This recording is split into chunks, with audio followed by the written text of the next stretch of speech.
പിന്നെ ലൈറ്റർ, പിന്നെ mini water. നമുക്ക് ഇനി മിനി വാട്ടർ നേരെ ഈ പ്ലേറ്റിലോട്ട് ഒഴിച്ചു കൊടുക്കാം.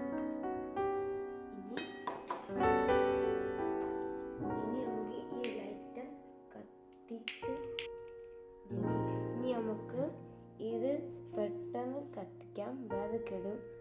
കത്തിച്ചതിന് ശേഷം ഇങ്ങനെ വെച്ചിട്ട് ഇത് കിട്ടുകാണ്ട്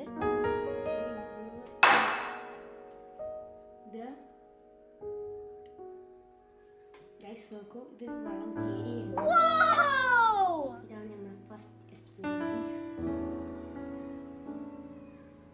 ഇത് കുറച്ച് കേട്ട് വെച്ചുള്ളൂ.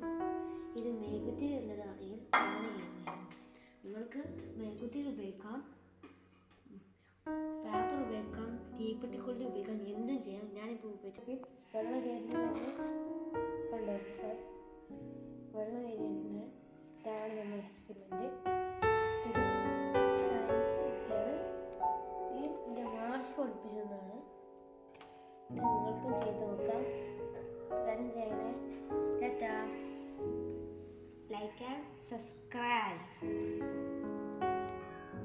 ഈ ഒരു പാത്രത്തിലെ വെള്ളം ഈ ഗ്ലാസ്സിലോട്ട് കയറിയിട്ടുണ്ട്. കണ്ടോ, പകുതിയോളം കയറിയിട്ടുള്ളത് നിങ്ങൾക്ക് മനസ്സിലാക്കി കാണിച്ചു തരാം. കുടിക്കുമ്പോൾ ഇങ്ങനെ പോകുന്നുണ്ട്. ഈ പേപ്പർ കത്തിച്ച് ഈ ഗ്ലാസ് കിട്ടി കത്തണ മുമ്പ് തന്നെ തിരിക്കുന്നത്. അപ്പോൾ പെട്ടെന്ന് ഇതിങ്ങനെ തിരിക്കും. ഇതാണ് ഇത് വായുടെ മർദ്ദം കൊണ്ടാണ് ഇങ്ങനെ സംഭവിക്കുന്നത്. കൂട്ടുകാർ